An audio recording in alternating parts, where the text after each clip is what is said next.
விரால் மீன்கிறது ஒன்னோட ஒன்று வேட்டையாடி தான் சாப்பிடுமா. அதனுடைய இனத்தையே அதை அடிச்சு சாப்பிட்டு பழக்கம் உள்ளது. அது வந்து ஒரு 15 நாள் 20 நாள் நான் இப்ப மாவை மட்டும் பிசைஞ்சு வச்சுக்கிட்டு இருந்தேன். அப்படியே இருந்துச்சுன்னு பார்த்தா அப்புறம் இப்ப மீன் குறையுது, எண்ணிக்கை குறையுதுன்னு பார்த்தா ஃபுல்லா ஒன்னோட ஒண்ணு இப்ப குறைஞ்சது. பார்த்தா பூரா ஒன்னோட ஒண்ணு பிடிச்சி முழுங்கிட்டு இருந்துச்சு. ஒரு டெய்லி பார்ப்பேன், ஒண்ணுக்கு ஒண்ணு வாயில வச்சு முழுங்கிட்டு இருக்கோம். அப்புறமேட்டுக்கு சரி இனிமேல்னாச்சும் காப்பாத்தலாம் அப்படின்னு சொல்லி வேற தொட்டியில பிடிச்சி எண்ணிக்கை போட்டா 3000 குஞ்சு விட்டதுல ஒரு 100 உருப்படி தான் இருந்துச்சு. ஒரு 20 நாள்ல ஒரு 100 உருப்படி தான் இருந்துச்சு. அந்த 100 உருப்படியும் இந்த சிமெண்ட் தொட்டியில ஃபுல்லா விட்டு தீவனம் போடாம இருக்கிறதுனால ஜிலேபி மீன்களை விட்டுருந்தேன். ஜிலேபி மீன் விட்டா அந்த ஜிலேபி மீன் குஞ்சுங்களை பிடிச்சு வேட்டையாடி சாப்பிட்டுக்கிட்டு மீதி ஒரு 15 உருப்படி தான்.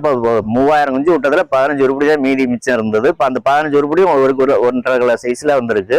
ஒரு வருஷம் ஆகுது, கிட்டத்தட்ட விட்டு ஒரு வருஷம் ஆயிடுச்சு. தீவனம் பழக்கம்னா தீவனம் பழக்கம்னா அந்த தீவனம் மட்டும் தான் அடிக்கும், ஒன்னோட வேட்டையாடி சாப்பிடாது. தீவனம் பழக்கின குஞ்சு சின்ன குஞ்சுல இருந்தே பழக்கம். சின்ன குஞ்சுல இருந்தே அவங்க பழக்கி வைப்பாங்க. 10 நாள் குஞ்சு சின்ன குஞ்சுல இருந்தே ஒவ்வொரு சைஸ் இருக்கு. 0.5 mm 1 mm இப்படி அந்தந்த சைஸுக்கு வரைய 10 நாள் குஞ்சுக்கு 20 நாள் குஞ்சுக்கு எவ்வளவு போதும் அது மாதிரி கொடுத்தேன். நான் வாங்கும்போது இப்ப அந்த குஞ்சு வாங்கும்போது 6 இன்ச்சு சைஸ்ல இருந்துச்சு. அதுக்கு வந்து 2 mm தீவனம் பழக்கி வச்சிருந்தாங்க. இப்ப வந்து நான் 4 mm கொடுக்குற அளவுக்கு வளர்ந்துருக்குது.